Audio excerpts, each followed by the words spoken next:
এই যে আজকে আমি চলে এসেছি এগেন আর একটা ভিডিও নিয়ে।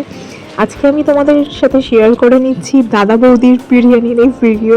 ফার্স্টে তো খুলে খেতে বসে গেছিলাম, কিন্তু তারপরে ভাবলাম যে না, তোমাদের সাথে শেয়ার করেই ফেলি।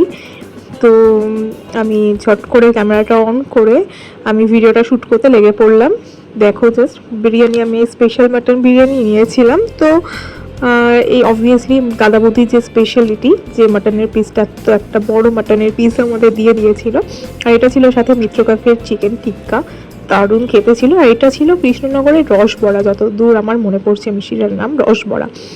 তো আর বাটার ফ্রাইও ছিল, যেটা আমি অলরেডি হাফ আগে খেয়ে ফেলেছিলাম, আর কিছুটা ছিল, সেটা নিয়ে আমি বসে পড়েছিলাম খেতে। এত সুস্বাদু ছিল যে কি বলবো। কিন্তু হ্যাঁ, দাদা বৌদির বিরিয়ানির কোয়ালিটি খারাপ বলবো না, কিন্তু অবভিয়াসলি আগে যতটা ভালো ছিল সেই তুলনায় কিন্তু অতটা ভালো আমার লাগলো না। আর এর থেকে বেটার আমার আসলান আমিনিয়ার বিরিয়ানি লাগে। বাট হ্যাঁ, মাটনের পিসটা সলিড ছিল, দারুণ ছিল মাটনের পিসটা। আর আর কি বলবো, খুব ভালো করে এনজয় করে খেয়েছিলাম। এখনও ভিডিওটা করতে বসে আমার অবভিয়াসলি প্রচণ্ড লোভ লাগছে। তো এখানেই শেষ করলাম আজকের ভিডিও। চলো টাটা।